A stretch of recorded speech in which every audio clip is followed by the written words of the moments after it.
Hey YouTube, Sean with Sarasota Airsofters.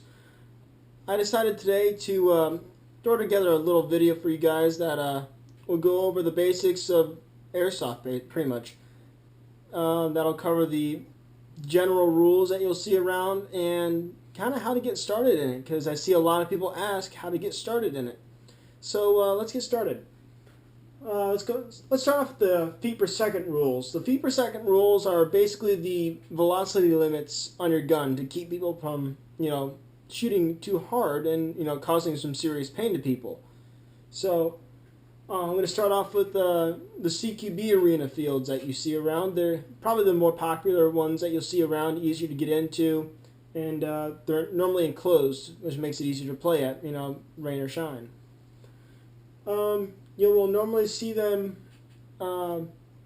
chronographing or measuring your guns at, well, they want you to be at around 350 feet per second, generally speaking, for most indoor arenas. Only because they don't want you shooting too fast and, causing some real pain to people. I've seen a lot of places that have a rule on top of that where if your gun does shoot over 350 feet per second, where they will allow your gun to shoot and play, but not on full automatic. You will get tagged one way or another via zip tie, duct tape, I don't know what, gigantic flashing beacon. But just something for the admins to see and know that you're only supposed to shoot on semi-automatic instead of full. And that kind of gives it so that people at least have people that have that gun can still play, but they're not going to have that big of an advantage over somebody. As for fields, the rules generally go that you can shoot any gun that's under 400 feet per second, But as soon as it goes under or over 400, you have a maximum or a minimum engagement distance at a lot of outdoor fields that is 100 feet. Where with that gun, you cannot engage anybody within 100 feet until they get, if there is one, which I'm going to get to, the Bangout rule. So what I would suggest for that type of gun, though, is get either a really nice pistol or a submachine gun style gun that you can just kind of carry on your side and use as a, spray and pray gun if you need to. Now, as for the Bangout rules, these are rules where if you're too close to somebody, or close enough to somebody, I should say, that you don't actually have to shoot them. You just yell bang bang, or you're dead, or whatever else, whatever the field calls for, whatever you like saying, I guess.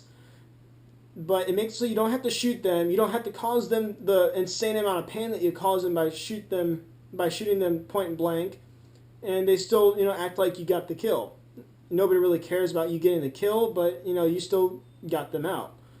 So generally speaking, the bang out rules are 5 to 20 feet, depending on what the field wants. Most people at their local place that they'll go to, this pertains to field and indoor, by the way. But most people, most places will have it about 10 to 15 feet. That way, anywhere closer to that, you can just yell bang bang and that person's out, and so on and so forth.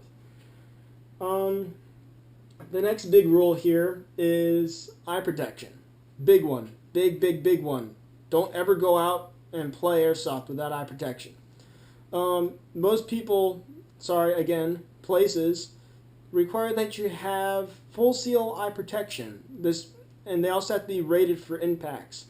There's a few different standards out there. I'm sorry for keep interrupting myself, but there's a few different standards for judging if they're impact resistant or whatnot. So you just have to do a quick search for impact resistant goggles rating or whatever on Google, and it should pop up right there. But most people in places, again, gotta stop saying that. Most places will require the full seal because they don't want the BBs coming in from the sides and get into your eyes. You never know. Weird things happen. It's not worth the risk. And the biggest question I've had of all from people that ask me about airsoft is the honor system. They know it's based on the honor system, but they don't really know what it is. And the people who kind of know what it is don't trust it. That's a big problem, because it's not that the honor system itself isn't a big problem, but having people not trust the honor system is a big problem for airsoft. Because there's no other way for you to kind of tell that somebody's hit. I mean, unlike paintball. Paintball, you get hit, and it's paint all over you. You get to see it. So, with airsoft, what you do is when you get hit, you feel it, or if you hear yourself get hit, or you know that you just got hit because you saw the BB bounce off you or whatever, you just call yourself out, even if it's friendly fire most times. You just call yourself out, walk back to respawn, or walk off the field, whatever the deal is for that game. Most places, they're like just a respawn, you get a certain amount of respawns or unlimited respawns, and it's like a 15-second walk back to the respawn place. So it's not worth the risk of getting yourself kicked out because you're not calling your hits. And most people call their hits. It's not a problem. Most people don't have a problem with it, and it's just not something to worry about. It's part of the game, Every game has its flaws, For us, it's the honor system. And you know what? This isn't a competitive game. Yeah, you get into milsim and there's full-on battles and stuff, but it's not a competition per se. You're not going out against other teams, that practice all the time and rank up, nationally or something. They don't do that in Airsoft. Airsoft is about having fun, so go out and have fun. Okay, that's pretty much honor system in a nutshell. Let's get to the getting started part. To get started in Airsoft, it's not hard, but it can be a little bit expensive, if you want to do it right at least, and you want to make it so you have, a decent chance in a real Airsoft game or whatever. Yeah, you can go to Walmart or Sports Authority and, buy that $30 gun that you've been looking at that looks like an M4, just to find out that when you get home, you shoot 5 shots and all of a sudden it falls apart.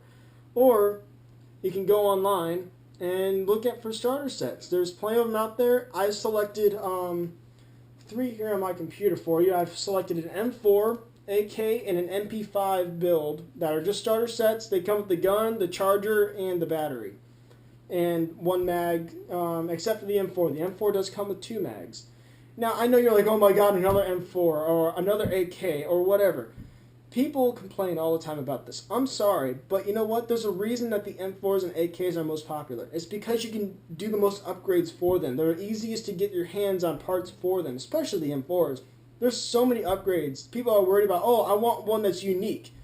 How are you going to get a unique gun that's mass-produced? There's no such thing as a unique gun when it is mass-produced for many, many, many, many people.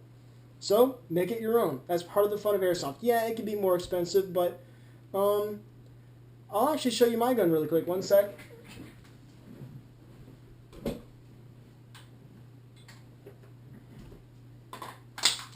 This is just my M4. Nothing special, nothing crazy, except I did a paint job on it. I like my paint job a lot. And know what I did it with? I did it with 2 tones of spray paint and some Spanish moss. That's all I used. I used gray and olive drab. Spray paint. Nothing special, big whoop. You know what? No one else has one like this. It's mine. I can call it my own. I even got bored and painted up one of the mags. So you know what? Have fun with it and make it your own. That's what I got to say about that.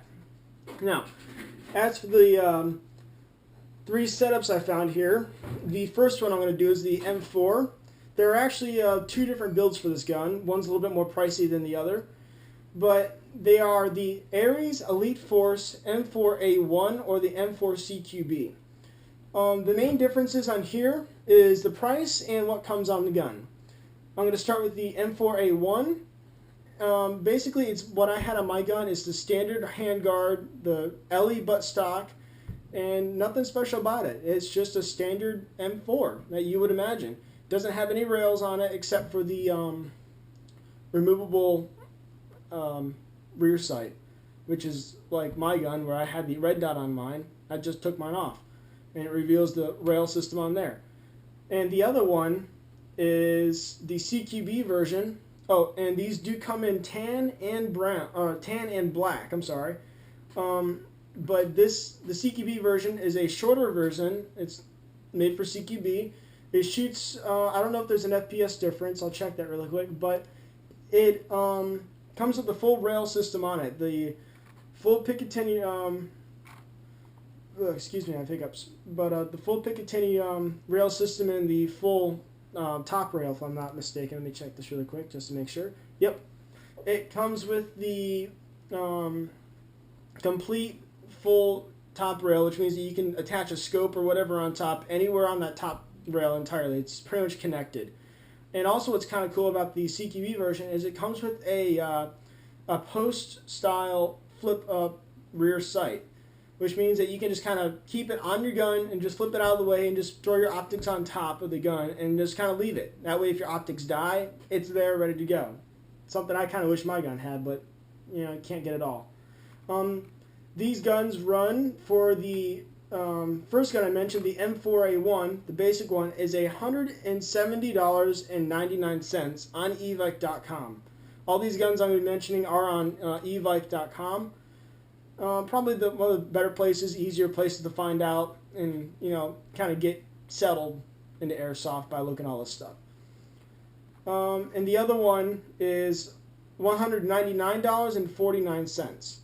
So now, what's also cool about these guns is all the guns I'm mentioning come with this, come with the basic battery and a trickle charger or a basic wall charger. I would recommend getting a smart charger. It charges your battery faster and also makes it so it doesn't overcharge your battery and possibly make it do weird things like explode. So, but it does come with the battery. It's not going to last you a long time, but it will last you until you find out this is something you want to do. And if you don't want to, it's easy to sell. And it comes with 2 mags, which is really nice. They're, I don't know, I'll check really quick if they're high cap or mid cap. But high cap magazines have a little wheel on the bottom, and what you do is you spin it on the little gear on the bottom, and it feeds BB Stru via a spring tension inside. And you can hold up to anywhere between 300 and 500 BBs in these things, depending on the mag. They're really nice to have. Most guns come with them. Only problem is that they can, when you walk around and stuff, they make you sound like a walking maraca. Nobody wants to sound like a maraca. So the other type of typical type of magazine you'll see is called mid caps, mid capacity mags, and they will hold anywhere between, I've seen them go 80 BBs up to 140. And what they do is it's the normal mag. Really quick. It's just like this, and on the inside, where the feeding hole is, it just feeds down and just kind of coils around like that on the inside, and it double stacks the BBs. So you can actually have a whole bunch of BBs in here just wind around like that on the inside, and this little like tube on the inside via spring.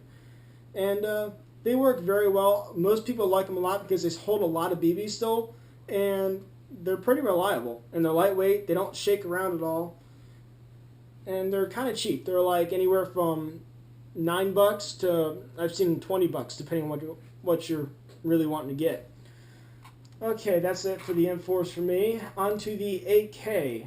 The 8K I have on here. I'm not a big fan of 8Ks or MP5s. Well, I'm not going to say I'm not a big fan. I just don't use them. So I don't know a whole lot about them, but this is what I found. I found the SEMA CM036 Full Metal AK-74M. It comes with a battery and charger, only 1 mag. It is high cap. See if I can find the things for the specs for the high cap really quick. I don't see it on here. But this gun shoots... Oh, sorry. Previously, both M4s shot at around 350 feet per second, which is good for CQB.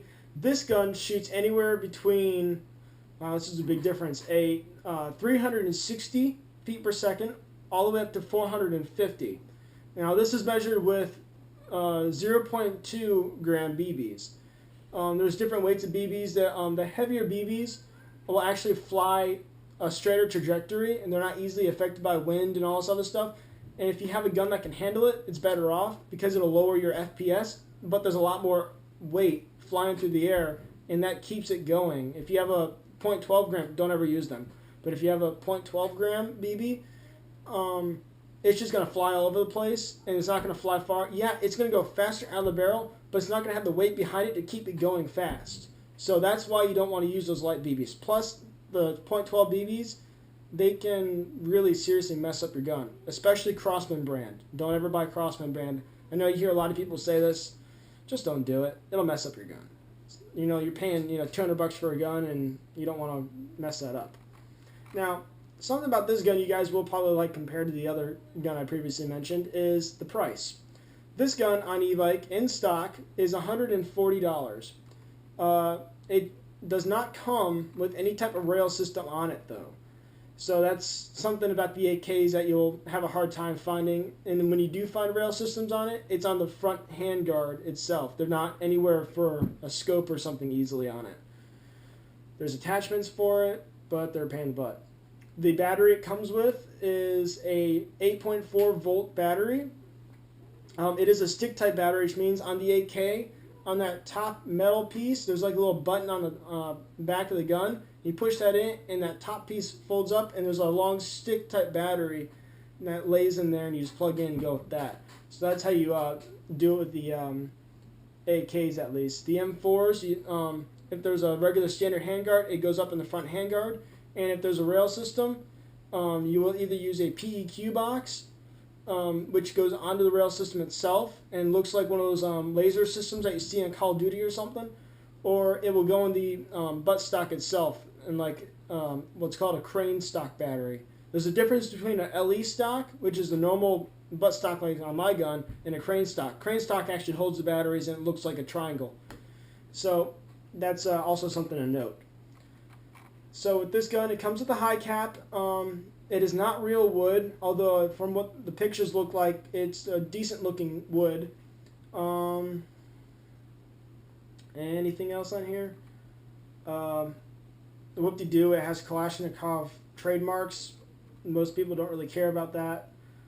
And there's a whole bunch of reviews. All the reviews on these guns I'm mentioning all are good, which is why I'm recommending them. I also would like to point out that all the views of this video, even though it's pushing 20 minutes now, they're all my personal views, me speaking on my own behalf for the airsoft community. But and also, last but not least, is the MP5 type gun. This is another SEMA gun. I really don't know a whole lot about the MP5s, and on evike.com there's not a huge selection of MP5s, but this seemed like a pretty good gun. It shoots a little bit hot at 360 to 240 feet per second with .2s. So you could probably throw in .25s in there and it'll be fine. And it'll probably actually be better for the gun too, performance-wise. It does have a retractable stock, which is also kind of nice to have. You don't always get those at the MP5s. The batteries go up, and as far as I can tell, let's see if it says really quick. I don't see it. It looks like it goes up in the handguard. I like the handguards on the MP5s. They're a little bit slanted, easier to hold. Another thing to note is that they are the H&K style sights on it, so it has that swivel post on the back, that like the little thing that you turn and it gives you the different sights. But it's a good sight. A lot of people like them, but a lot of people don't like them. So that's just something for you to look at and see if that's something you can deal with. I don't have a problem with it, but it does come with the normal MP5 front, so you could put on a silencer or whatever you like. And that's pretty much it. It comes with another high cap. Now, with the high caps for the AKs, I forgot to mention, they hold a little bit more. They hold between like 400 and 500, if I recall correctly. And with the MP5s, they hold a little bit less at around 200 for the high caps for MP5s, just because it's a smaller mag and it's just tinier and not enough room to hold a whole bunch of them. That's pretty much it for me. Definitely check out these guns on evike.com. I'll have them linked below in the description. And that's pretty much my very, very elongated how-to guide for airsoft. If there's any questions, don't hesitate to comment or send me a personal mail on YouTube. I will respond to as quickly as I can. I'm pretty good about responding to stuff. So please, any questions you have, if you even want to send me the, hey, is this gun good? Send me those if you want to. I'll give you my 2 cents, but I'm not guaranteeing anything. Good luck for all you airsofters out there, and hope to see you out there in the field.